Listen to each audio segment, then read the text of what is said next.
Good morning and welcome to worship at Lakeside on this third Sunday after Pentecost. We're so glad that you have joined us this morning.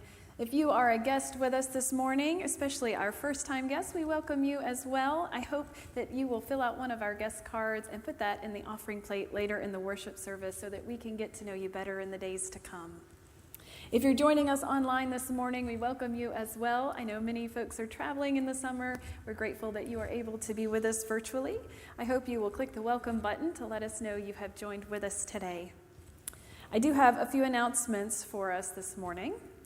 First, we are excited to announce the creation of the Corby Bullock Children's Legacy Endowment. This was made possible by a generous gift from Don and Martha Bullock and Barbara Stevens. This was given in memory of Corby, and this new endowment will support the Lakeside's new Minister to Children position, which we have been talking about for some weeks now. You can find some more information about this on the back of your order of worship and in your email. As part of the creation of this new endowment, we will hold a special called business meeting next Sunday, July the 6th, immediately following our worship service, to vote on the proposal. This proposal is being recommended by the Board of Finance and the Diaconate. So I hope you'll make plans to join with us next week, and I hope you'll also let us know if you know someone who might be interested in this new position. We're looking forward to finding the person that God has in store for us to serve our kids and their families for years to come. You'll also see on your order of worship a couple of upcoming dates to mark on your calendar. Our next Continue the Communion Luncheon will be after our Called Church Conference next week, so be sure to sign up this week to let us know you're coming. And our Summer Community Worship Service will take place on Sunday evening, July the 27th. This week is a special celebration week because we are celebrating our own Jake Mock, our Minister of Music, who has now been here with us at Lakeside for 3 years. Jake, we are grateful for all of the ways and your gifts that you have given to us for the last 3 years leading our music ministry, and we celebrate you this week. Also, we still need a few volunteers for Gatekeepers Work Camp. If you are able to help out, please let Elizabeth know. This morning, I am grateful to Don Raper, one of our deacons, for leading us in worship. In this hour, we will call on God's Holy Spirit to guide us. We will call on Christ's freedom to liberate us. And our love for God and one another, we will call on it to reign in our lives. So let us worship together.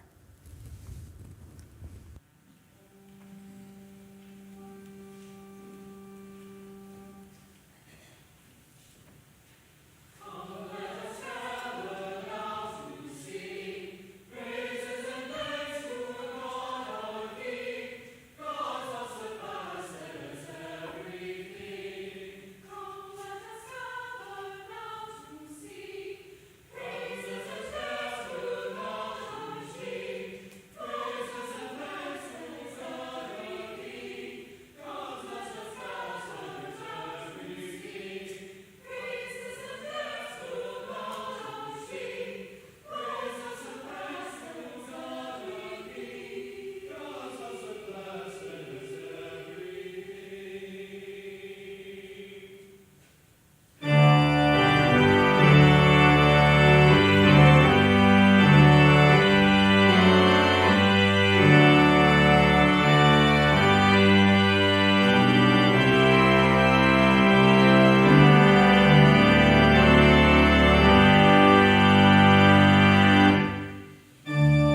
responsive call to worship. Throughout the ages, disciples have said, "I will follow you wherever you go." Lord, give us the freedom to follow you in the ways of love. We come from busy homes filled with little time to consider Christ in our lives. Lord, give us the strength to follow you in the ways of kindness. In times of struggle, we look to God for help. Lord, give us the opportunity to follow you in the ways of kindness. Today we celebrate the Holy Spirit, who shows us the joy of following God. Lord, give us the patience to follow you in the ways of faith. Amen.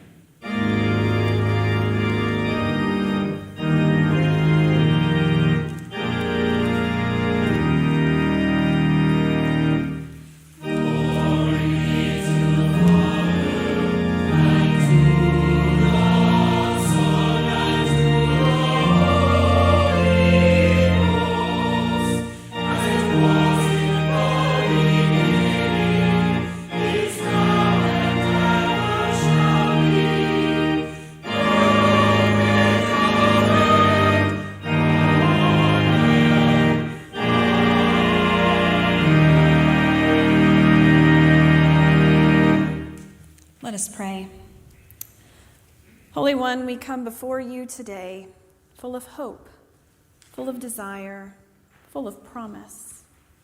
Help us to take up the mantle of faith that you have laid before us, that we may use our own gifts of the Spirit to face the challenges that we face in our lives. Help us to face the turmoil within and around us, that we may lead into the future totally unafraid. Show us your way, your truth, and your life in this hour. We ask this in the name of your Son, Jesus Christ, who taught us all to pray, saying, "Our Father, who art in heaven, hallowed be thy name. Thy kingdom come, thy will be done, on earth as it is in heaven. Give us this day our daily bread, and forgive us our trespasses, as we forgive those who trespass against us. And lead us not into temptation, but deliver us from evil. For thine is the kingdom, and the power, and the glory forever. Amen." You may be seated.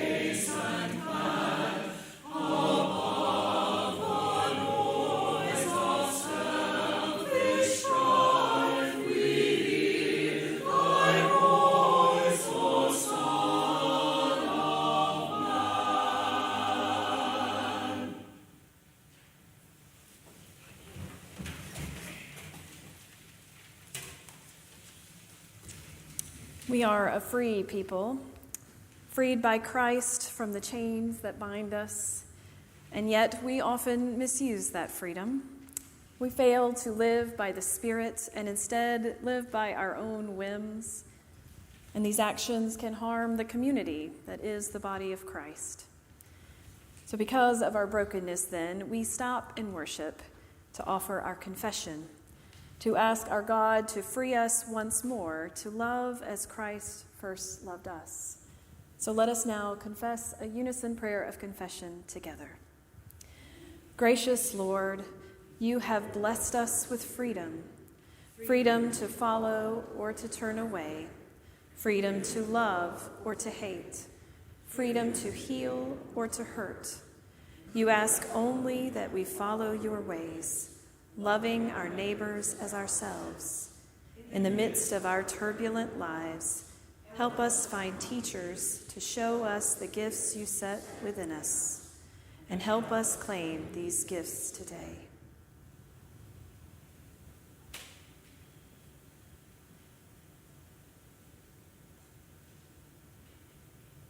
Friends, harvest the fruits of the Spirit today, freely given by God, and share it freely with others. Know that you are loved and forgiven. Trust that you are treasured now and always. Amen.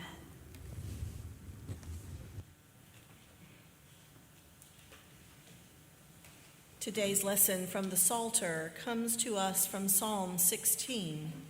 Hear now God's word. Protect me, O God, for in you I take refuge. I say to the Lord, you are my Lord. I have no good apart from you. As for the holy ones in the land, they are the noble, in whom is all my delight. Those who choose another God multiply their sorrows. Their drink offerings of blood I will not pour out, or take their name upon my lips. The Lord is my chosen portion and my cup. You hold my lot. The boundary lines have fallen for me in pleasant places. I have a goodly heritage. I bless the Lord who gives me counsel. In the night also my heart instructs me. I keep the Lord always before me. Because he is at my right hand, I shall not be moved. Therefore my heart is glad and my soul rejoices. My body also rests secure.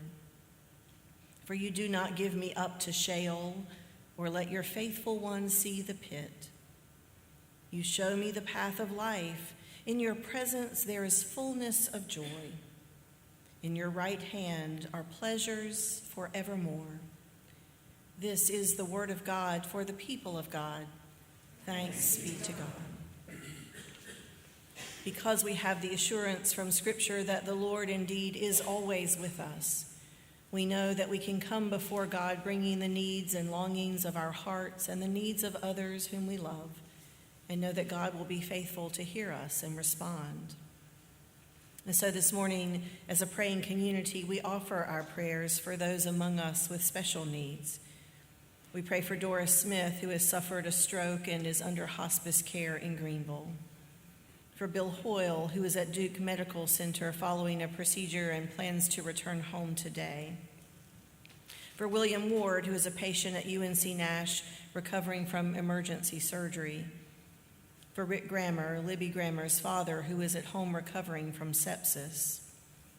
For Jim Ashby, Katie Hand, Jill Ward, and Dory Wright, who are all at home recovering from surgeries. For Bill Jones, the brother of Dory Wright, who is undergoing treatment for a recurrence of cancer. And for Martha Lamb, a friend of many in the congregation, who is a patient at UNC Nash, where she has been this past week in the observation unit. We also continue to pray for Raina Owen and Keith Abbott, for Robin Surratt, Jean Smith, Marilyn Kimbrough, David Osment, Dave Korn, Jim Martin, and Joe Webb. We remember the others in our church family who have ongoing needs, especially those listed on the back of today's order of worship. And we pray for the ongoing violence in nations around the world, and pray for those whose lives and well-being are at risk because of political unrest.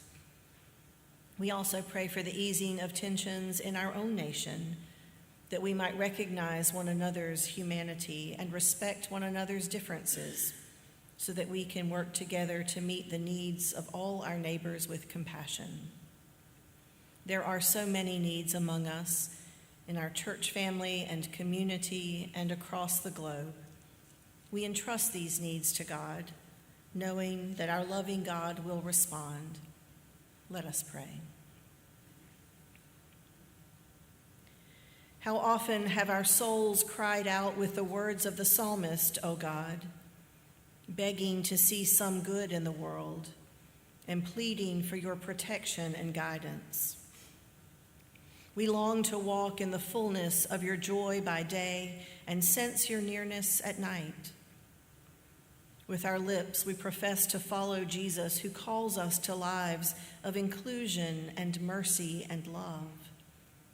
Yet too often we go through our days biting and devouring one another. And the chaos around us and turmoil within us leave us perplexed and anxious, and our trust in you unsteady. Remind us, merciful God, that no matter who we are in our brokenness, we are always your children and never beyond the reach of your grace. Release us from our fears and anxieties, our self-righteousness and shame, so that we might be freed to love with open eyes, tender hearts, and transformed minds through the power of your Spirit.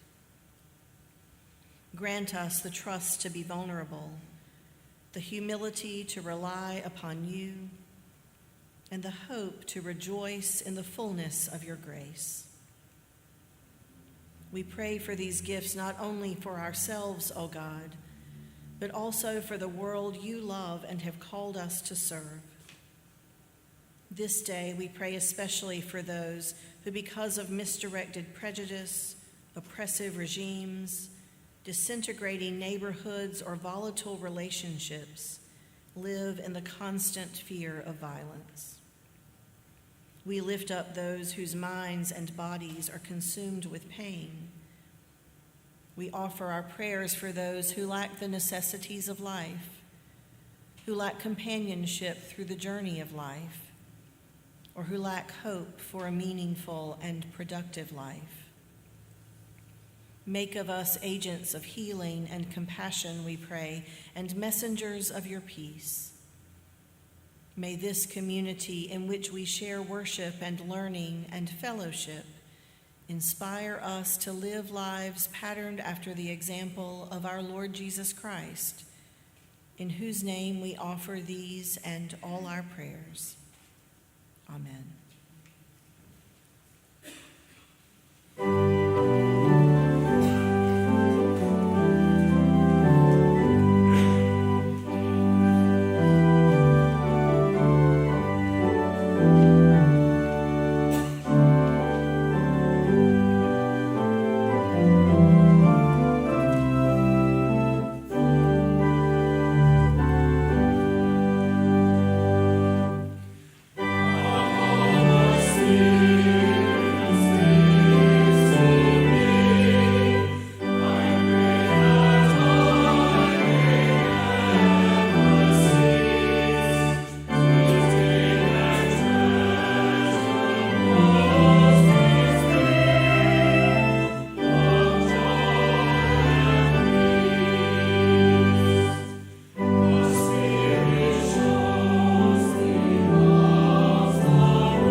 We give as an expression of gratitude and an act of worship in response to God's generosity to us.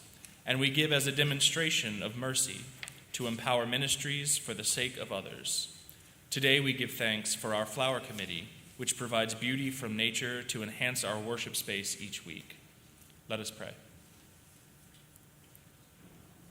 We come as a family of faith to give heart, soul, mind, and strength to serve you, O Lord.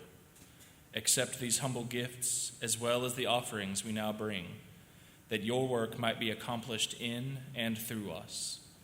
Continue to bless our church and the ways we serve together, that we might be empowered to share your light and life throughout this community and beyond. For the sake of the world we are called to love, and in the name of the Christ we are called to follow, we pray. Amen.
Hear these words from the book of Galatians, chapter 5, verse 1 and 13 to 25.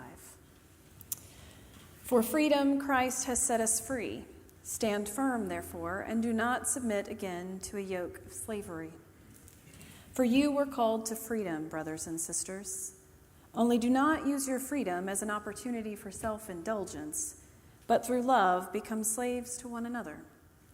For the whole law is summed up in a single commandment: you shall love your neighbor as yourself.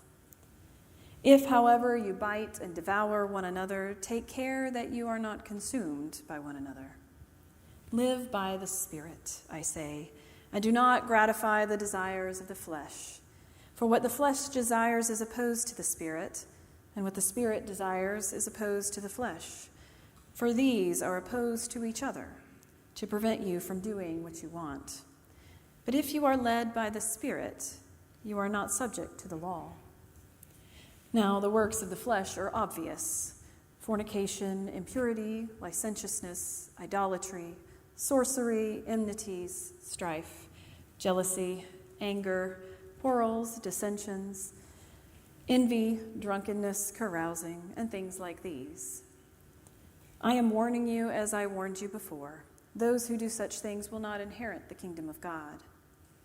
By contrast, the fruit of the Spirit is love, joy, peace, patience, kindness, generosity, faithfulness, gentleness, and self-control.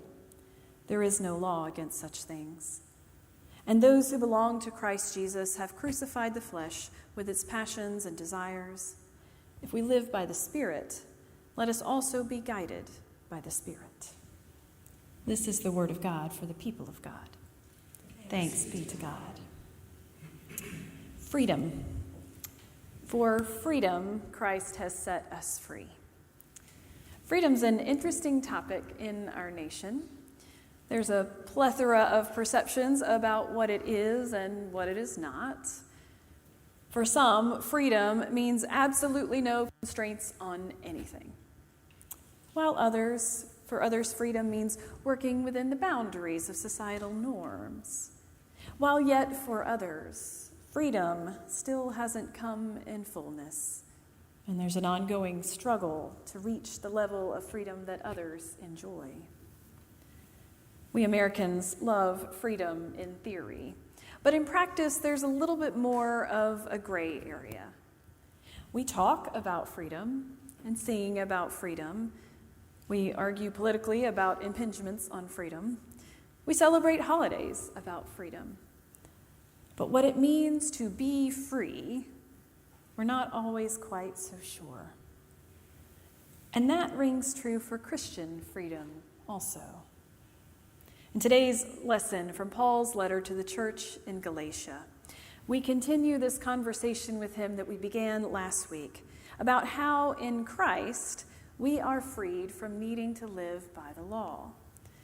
There had been people coming into the Galatian church and confusing the believers there, telling the Gentiles that they needed first to be circumcised, to follow Jewish law and custom before they could be full members of the church.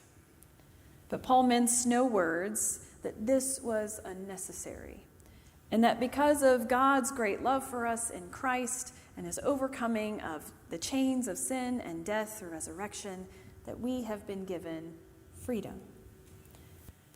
But in today's passage, Paul qualifies that sentiment a little bit.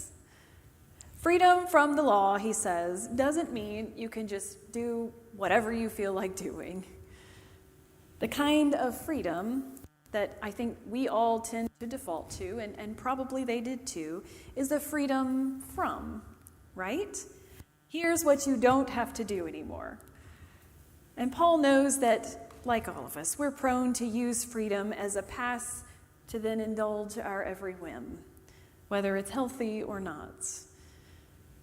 I think of about a couple of examples came to mind as I was thinking about the ways we might do this. Think about a time you've gone on a diet. So you've lost some weight, and when you stop dieting, you decide you're going to eat whatever you want. Piles of pancakes for breakfast, greasy bacon cheeseburger and fries for lunch, ice cream sundaes for an afternoon snack, heaping dish of pasta and half a loaf of garlic bread for dinner, and an after-dinner drink or two. Drop that off, yeah. We all know what happens after that, don't we? When you are sitting around and groaning from the stomach ache, you might begin to regret using your newfound freedom in that way. The same goes for the rule following that we all did as children and teenagers, or had to do. And for years, we would fight against the constraints that our parents set. We'd be so sure that it would just be great to stay out till dawn. Then somewhere in college, we stayed out just because we could, and then we thoroughly regretted it wholeheartedly when we had to drag ourselves into an exam the next morning, right? I laugh about this sort of thing because I'm kind of hitting that midlife stage and realizing that, my own freedom as an adult to finally do all those things I was not allowed to do growing up maybe isn't so much freedom at all. It was funny, at the Cooperative Baptist Fellowship gathering last week, I went to a dinner with CBF North Carolina, and I sat with some new friends, getting to know them, and there was a woman describing a night in a small town in North Carolina that was famous for its ice cream shop. And she decided that night that her whole dinner would be this cake and ice cream dish. Who was going to tell her no? She's a fully grown woman. And of course, after that sugar crash and hangover the next day, all of us would probably slow down from repeating that kind of meal too often.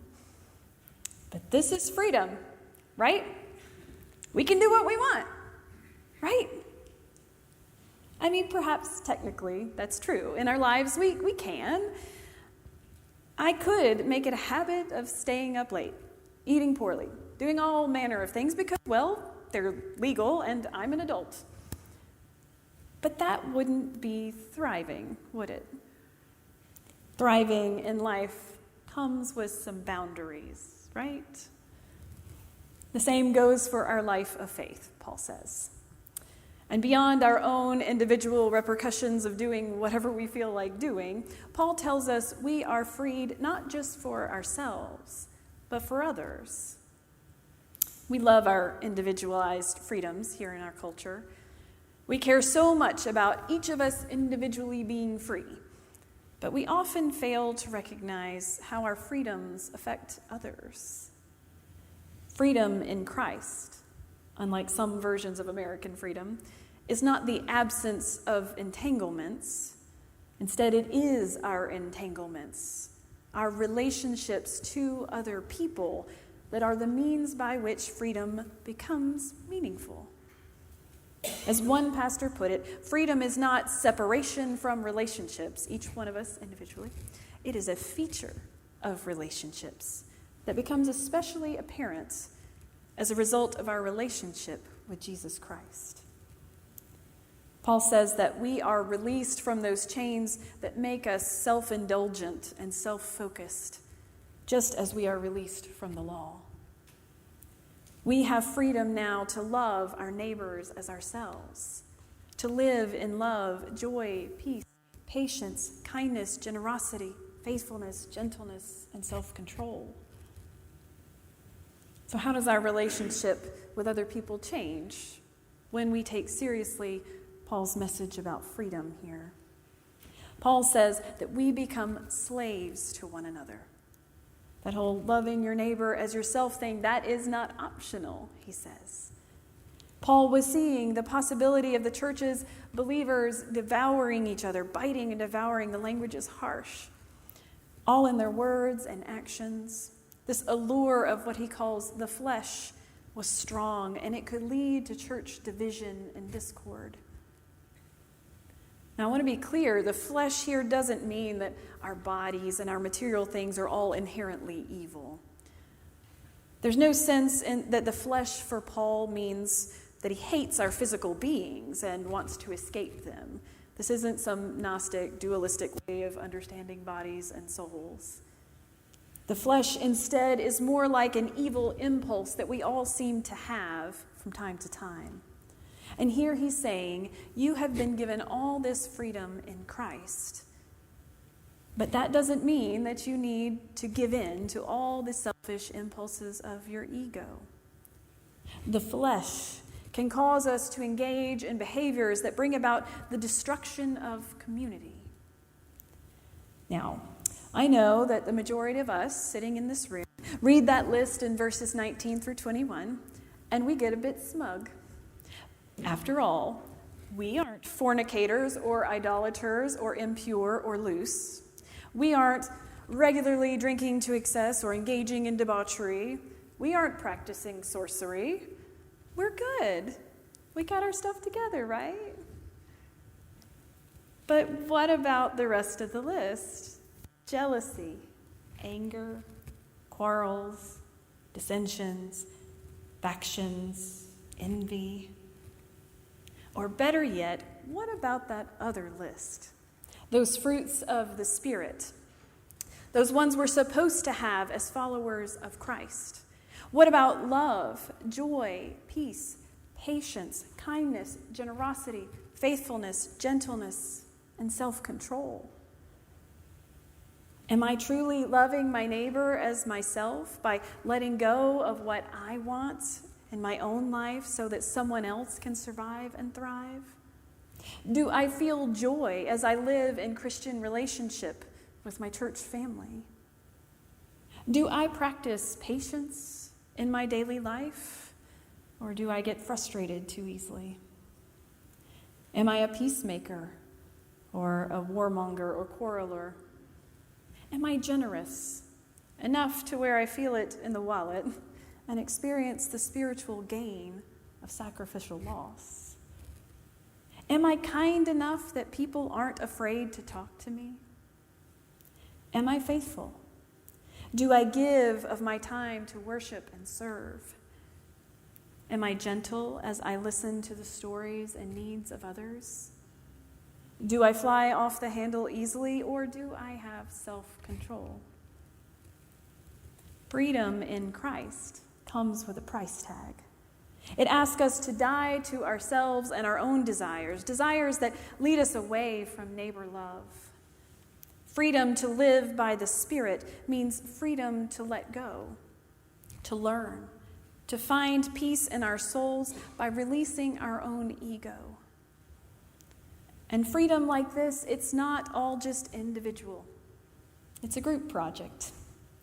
What differentiates Paul's list of vices and virtues from traditional Hellenistic ethics of his time is that they are free gifts from the Holy Spirit, these fruits, that infuse a whole community, not just done by the disciplined work of one human, of one individual. One New Testament scholar I read said this freedom that Paul is describing isn't just a freedom from, but a freedom for. Freedom for loving others. Freedom to love as Christ has first loved us. The fellowship that's born of this kind of sacrificial love for our neighbors leads us to mutuality, to interdependence, where people care more for the well-being of others, even when it costs them something. Now, the majority of us probably won't be checking off at least the first half of this vice list in our lives. It's true that any of us, though, could fall victim to living lives of overindulgences and crash and burn publicly because of it. As he said, it's obvious. But I think probably more often, we're far more likely to live lives of relative comfort, indulging most of our whims because we can, and forgetting the needs of others around us in the process. We'll not look too sinful, so we'll probably get away with it societally. But Christ calls us to something more. Christ calls us to surrender our selfishness, our self-focus, and to live by the Spirit. Our lives should look different from the negative impulses that we all have in our ego. The fruit of the Spirit, when we choose to embrace God's way of doing things and rely on the Holy Spirit breathing into our lives, then bubbling up from within us will come these examples of what God is like. Love, joy, peace, patience, patience, kindness, generosity, faithfulness, gentleness, self-control. If we're hung up on our selfish inclinations, focused on our own self-promotion or self-interest, at the expense or the disregard for the plight of other people, then we have decided not to live by the Spirit. We've chosen our own individualistic pathways and failed to live interdependently with our neighbors. We've let our own ego get in the way of God's Holy Spirit's work in our lives. But if we surrender our egos to the Holy Spirit, we'll experience these fruits in our lives, and they will make a difference in the world around us. Embracing the Spirit will make us noticeable to the rest of the world, too. Others will wonder how we do it when the rest of the world is crumbling and unable to even have a conversation in the same room, much less really listen to and understand one another. If we're busy serving others in love, working for their freedom more than our own, then that's when we are truly free and thriving ourselves. So who have you freed today by loving them as Christ has loved you? How will you live into your freedom in Christ in the coming days? What kind of fruit do you have now? And does it look like love, joy, peace, patience, kindness, generosity, faithfulness, gentleness, and self-control? Are you lacking some of these and instead dwelling on disordered desires like envy, strife, dissension, and factions? May we all let God's Spirit move within us so that we might be released from the loneliness and ultimately emptiness of self-indulgence and be freed for love. Love of God, love of neighbor as ourselves, and may we know the freedom of living not by our own flesh, but by God's Spirit. Amen. Would you join me as we affirm our faith together, which you can find in your order of worship? I believe in an innovative God who does not wait for us to find ourselves, but comes seeking the lost and calling us into a new way. I believe in Jesus of Nazareth as God's crucial initiative, that when he calls us to follow, Christ also gives us the power to become, both in creed and deed, the children of the living God. I believe in the Spirit by whom Jesus still comes to us, calling us to follow him into an obedience which is true freedom, and to a humble service which is the fruit of holy friendship. I believe in the church as the fellowship of Christ's people, called to respect and support one another through joys and tribulations as we travel the road toward the promised land of God's future. Because Christ has called me, in this I truly believe. Amen. You have heard God's call to live by the Spirit. Let us respond now with our lives, inhabiting the realm of the Spirit as we embody love, joy, peace, patience, kindness, generosity, faithfulness, gentleness, and self-control. Spirit.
benediction. May the transforming love of God work in your lives today and always.